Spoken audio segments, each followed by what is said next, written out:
Olá minha gente, tudo bem com vocês? Então vamos para mais um vídeo de conversas com Tolstói. Não, brincadeira. Mas vamos para mais um vídeo do, acho que é a nossa quarta semana, isso mesmo.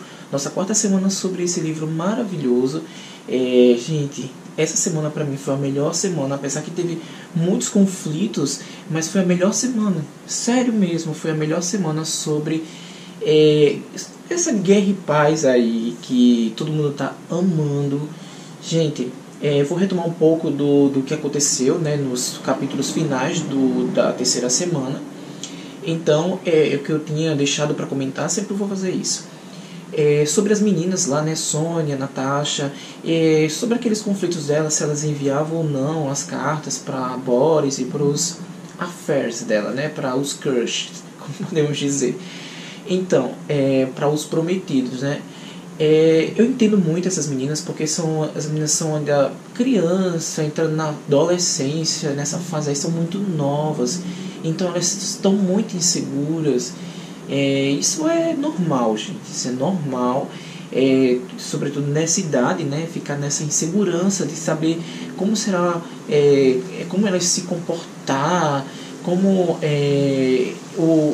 as pessoas que vão receber a carta, as pessoas que elas estão interessadas e que são os prometidos delas, também vão reagir àquela carta, e o que elas iriam colocar nessa carta também. Então todos esses conflitos é bem comum na adolescência, aquele negócio meio que você fica meio deslumbrado, meio apaixonado, aquele negócio, aquelas apaixonites mais adolescentes. Então é isso que está acontecendo aí com as meninas.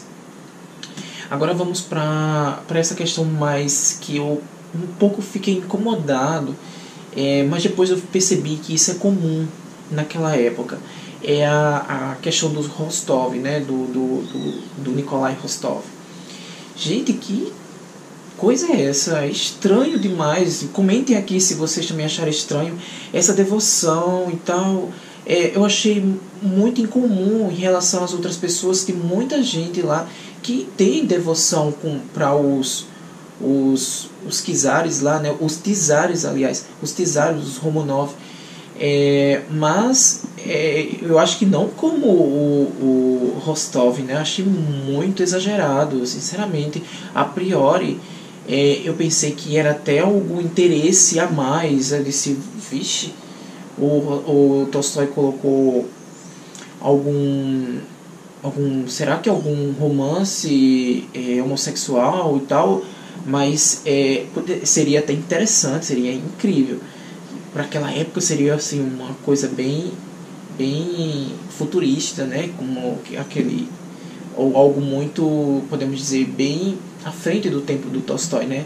Mas não, é uma coisa que eu percebi, não é nada disso que eu tinha pensado a priori. Até pensei muito sobre isso, mas não é isso.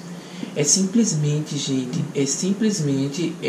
a devoção mesmo das pessoas. Aqui falava sobre o que naquela época era o Alexandre I, que era neto da Catarina a Grande. Então era uma devoção imensa para esse povo, sobretudo as pessoas ali, mas que não tinham contato direto com os czares.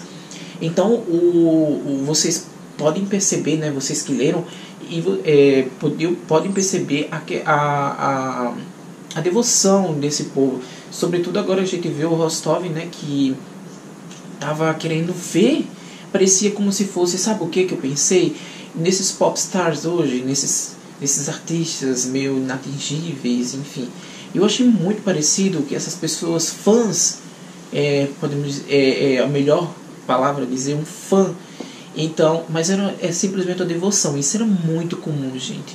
Eu li até um textozinho, eu fui pensando na internet sobre essas devoções, e era muito comum a devoção ali. Inclusive o Rostov tem trechos aqui que ele diz que morreria pelo seu imperador, pelo seu czar.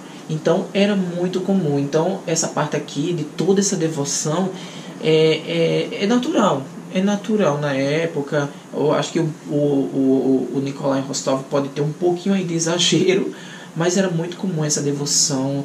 Vocês também viram em alguns trechos que até os outros soldados, inclusive, tinha essa devoção pelo czar. E era um pouco difícil chegar próximo a eles, porque eles eram também muito cercados por admiradores e por protetores. E até acontece depois uma coisa que depois eu vou contar direitinho a vocês. Mas essa devoção, saiba que é muito comum, foi muito comum naquela época. Então aqui começam as guerras, né? Tem essa guerra de Austerlitz, que eu até li no outro livro que eu estou lendo, que depois no finalzinho eu mostro os livros que eu estou lendo como serve de apoio. E tem essa parte toda de Austerlitz, que lá fala que acho que é a Guerra dos Três Imperadores, se eu não estou enganado, que é outro nome chamado. E é bem interessante, gente, porque a França ganhou disparado, foi um massacre total. Aqui a gente pôde perceber o massacre, milhares de russos mortos, feridos gravemente. Então tem até uma parte aqui que me chocou muito, que estava lá vários e vários russos e soldados russos, né, abatidos literalmente lá, de todo esse ataque que teve. E chega o Napoleão, né? Inclusive o príncipe André é um dos abatidos, só que ele não morreu a priori.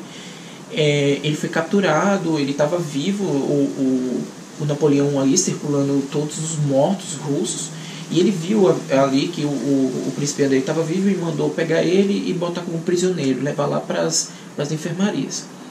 Mas aí nesse trecho você pode perceber claramente o quão sanguinário, né, que é esses soldados, ambas as partes. Mas inclusive eu terminei de ler recentemente a biografia do Tolstói, a biografia do Napoleão. E nessa biografia do Napoleão, que você pode perceber ali claramente o quanto Napoleão era sanguinário. E ele não tinha pena, gente. Ele não tinha pena. Ele também era uma pessoa muito estrategista, sobretudo nessa parte da guerra. Ele deixava tudo ali nos mínimos detalhes. Inclusive, ele gostava de ir até o fronte e ver se o trabalho estava sendo bem feito. Ele cobrava muito isso. Ele era muito detalhista. Então, isso podemos ver claramente na biografia, porque isso também ele já herdou de seus familiares. Enfim, depois eu falo sobre essa biografia. E até a biografia me tomou bastante tempo essa semana. Inclusive eu terminei essa madrugada de ler essa última parte, né, do Guerra e Paz. Mas voltando aqui, essa foi muito sanguinário. Essa quarta semana que a gente leu, achei muito sanguinário. Era contando inclusive todos esses flagelos, né, contando todos esses flagelos que os russos estavam sofrendo ali, fome, doenças.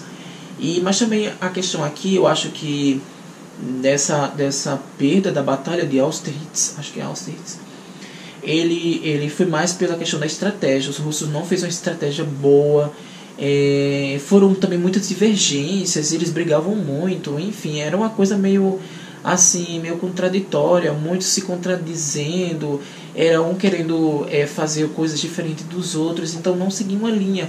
Como o Napoleão, que eu achava tudo ali, destrinchado, tudo minuciosamente arquitetado, então ganhou, né, o Napoleão.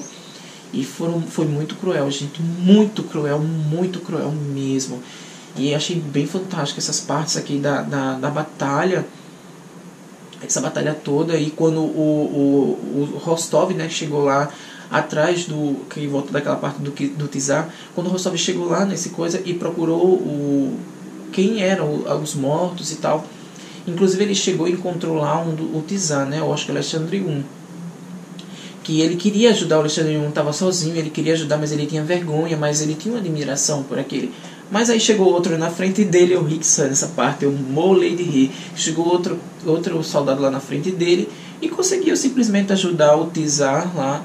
E ele ficou com muito ódio, o ódio dele mesmo, porque ele não teve aquela atitude de chegar lá e o Tsar ver ele de uma forma diferente. Eu acho que ele nem iria conhecer, né, porque foi coisa mais de vista, assim. Mas a gente pode ver também essa admiração, não só do Rostov, mas sim dos outros, tanto que o outro foi ajudar ele.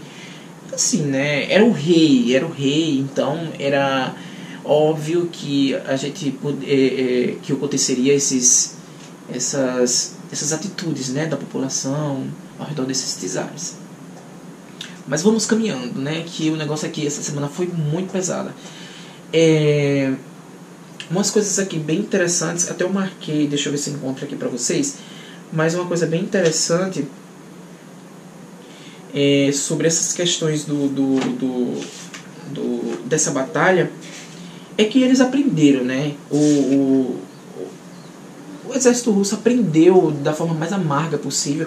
Tanto que teve depois um almoço em homenagem ao Bragacho, nunca sei pronunciar o nome dele. Mas esse almoço estava, né, circulando, e outras pessoas circulando. Qual seria a causa mesmo da questão mesmo da perda da Rússia? Porque muitos mesmo, os próprios russos, moscovitas, não acreditavam porque a Rússia tinha perdido. Não estava acreditando porque a Rússia tinha perdido aquela batalha. Se eles estavam tão acostumados a que a Rússia sempre ganhava.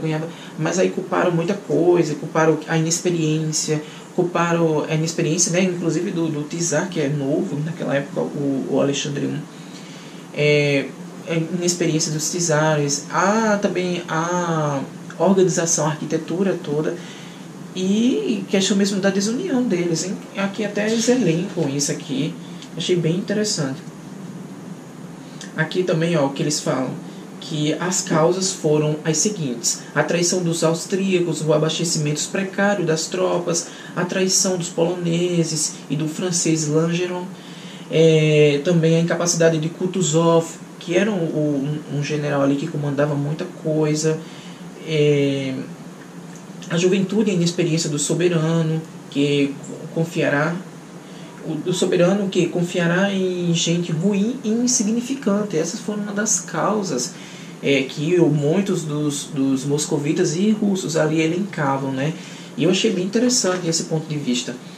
E foi um debate muito cruel ali, que encontrando um culpado, né?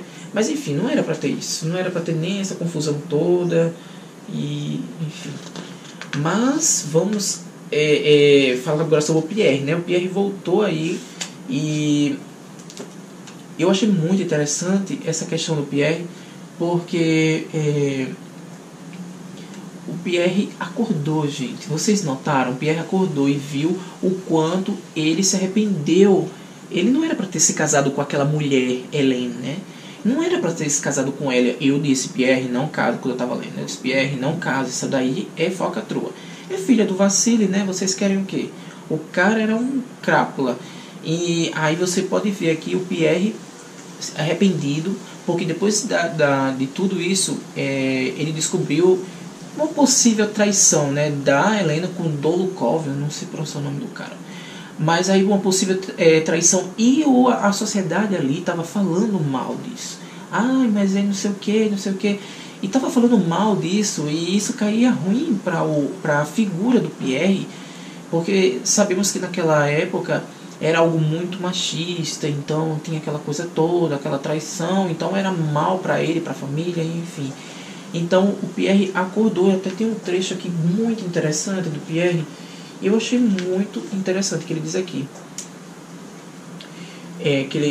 porque teve um duelo, né, dele com, acho que é Dolokhov, dele com Dolokhov, e ele disse assim: eu matei o amante, sim, matei o amante da minha esposa, sim, foi o que aconteceu. Por quê?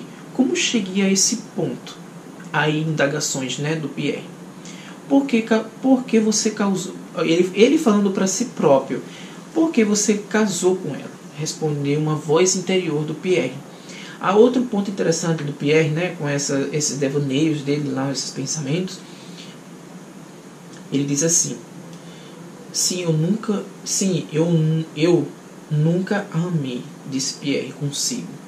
Eu sabia que era uma depravada, repetiu, mas não tinha coragem de admitir. Ele acordou, né? Ele caiu a ficha, ele viu que tinha caído numa roubada. E, gente, essa aqui foi assim, incrível. Eu gostei muito dessa parte. Eu disse: tá vendo, seu bichinho? Tá vendo, bichinho? Quanto eu disse, não. E o cara caiu, gente. O cara caiu lá, toda aquela arquitetura, foi tudo arquitetado, né, pelo pai, né, Vassili, enfim. Mas ele aprendeu aqui, veremos os próximos capítulos do que está aguardando para o Pierre. Só sei que o Pierre, o que ele fez? Ele deixou uma procuração, né, para a esposa e foi embora para Petersburgo fazer o que Deus sabe, então só saberemos nos próximos capítulos. Ele quer um pouco se afastar disso, quer arejar, ele não quer nem ver Helene, isso é fato. Mas outra coisa bem interessante, voltando um pouco atrás do que o texto, é sobre o Rostov voltando, né, da guerra, e vocês podem perceber ali o quanto ele era homenageado, a sociedade dizendo que ele era um bom partido, voltando condecorado. Ele era podemos dizer, um herói de guerra, né? Então, aí sendo recebido com todo amor pela família, então era bem comum essas situações quando os soldados voltavam da guerra, né? As meninas também, enfim. Eu acho que ele não sei nem se ele vai conseguir casar ou ter um relacionamento com Sônia, né? Sônia é apaixonadíssima por ele, mas ele disse que agora está com outros pensamentos, amadureceu muito, isso é fato. Quando você vem em uma situação dessa, você amadurece muito. E é bem interessante esses pontos, esses que o Tolstói joga, eu acho muito inteligente. Agora, a melhor parte que dessa quarta parte foi, gente, meus olhos encheram de lágrima. Como é que pode? Essa parte toda do príncipe Andrei, daquela conversa de Maria com o pai dela e a notícia da morte do príncipe Andrei, que eles não sabiam que ele estava vivo, né? Gente, aquilo foi tão emocionante. Caramba, que o Tolstói conseguiu jogar toda essa emoção dentro desse texto aqui. Eu fiquei muito emocionado, gente. Comente aqui se vocês também ficaram emocionados. Eu fiquei muito emocionado com essa parte do príncipe Andrei. Eu ficava arrepiado. E isso eu li na madrugada, eu não conseguia parar de ler. Eu fiquei muito emocionado. O príncipe Andrei ali, eu fiquei com muita pena do pai do príncipe Andrei. Eu sei que eu não era muito fã dele, mas fiquei com muita pena. A princesa Maria também. Gente, ele segurando, né? Deve ser difícil aquela situação, ele segurando para o filho, para a filha, né? Segurando as lágrimas, mas aí aconteceu. Muito duro aquilo, aquela situação todinha. E a princesa Maria ainda ter que contar à esposa do príncipe Andrei. Mas no final as coisas melhoram aí, vocês leram e ficou muito bom. Mas aí vai acontecer muitas coisas depois disso e os próximos capítulos serão, acho que, muito frenéticos. E essa última parte eu vou deixar para comentar mais no próximo vídeo, mas no geral é isso que eu queria comentar com vocês. Para o vídeo não ficar tão longo, sempre eu estou deixando essa última parte para o próximo vídeo. No próximo vídeo eu retomo e a gente faz uma discussão. Mas eu vou comentar aqui sobre os livros que eu estou lendo como apoio. Eu terminei de ler, né, a biografia do Napoleão, muito bom, gente. Leiam aqui, vocês podem conhecer o Napoleão de outra forma, de uma forma muito diferente. Porque aqui é uma biografia, realmente é uma biografia. Porque aqui ele vai focar na figura do Napoleão e não nos acontecimentos e tal. Aí tem livros de história que fala dos acontecimentos, mas aqui ele fala do Napoleão desde o seu nascimento, antes mesmo do seu nascimento, lá dos seus pais. Então é bem interessante esse estudo todinho que foi feito aqui. Eu gostei muito mesmo. Depois eu vou ver se eu construo um vídeo aqui, todinho direitinho, para comentar mais sobre essa biografia. Mas é um ótimo texto de apoio para quem está lendo o Guerra e Paz. Aqui você conhece realmente a figura e quem é o Napoleão. É muito interessante isso.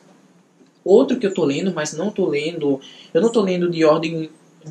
seguindo a ordem do texto. Eu estou pegando uns pedaços aqui e ali, só para entender um pouco essas guerras aqui que são citadas no livro, né?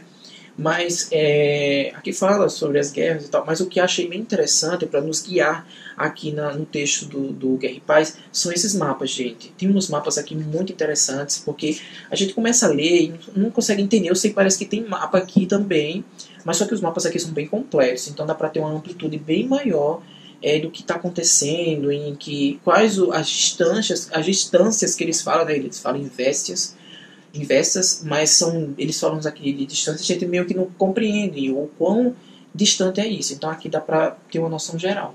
Outra coisa são as figuras que tem nesse livro. Aqui tem a figura do Alexandre, né? Alexandre I. Tem alguns generais também, ó, Kutuzov, aqui. Deixa eu ver outra aqui. Tem o Rostopchin, não sei nem pronunciar, Bragation, aqui, ó. Tem números aqui, ó, ó, Langeron, que eles acham que traiu. Enfim, gente, tem muita gente aqui que dá pra você saber quem é. E aqui são fotos reais, né? Ó, Gosharov, enfim. Tem inúmeras pessoas aqui. É bem legal isso. E também tem outras imagens que mostrando como são os trajes. Os trajes, ó, dos russados, dos sargentos, dos soldados. É bem legal. Vale muito a pena. É um texto ótimo para quem está lendo Guerra e Paz. Então, minha gente, é tudo isso. Eu espero que vocês tenham gostado do vídeo. O vídeo ficou imenso, mas no próximo vídeo eu já comento essa outra parte, esse finalzinho dessa quarta semana, e vai ficar tudo ok. E tá bom demais, gente. Isso aqui tá bom demais. Essa quarta semana eu gostei mais ainda. E espero que na próxima semana a gente nos encontre e a gente comente mais coisas legais aqui. Então, espero que vocês tenham gostado. Se gostou, já vai dando aquele like e não se esqueça de se inscrever se não está inscrito, ok? E até a próxima. Tchau!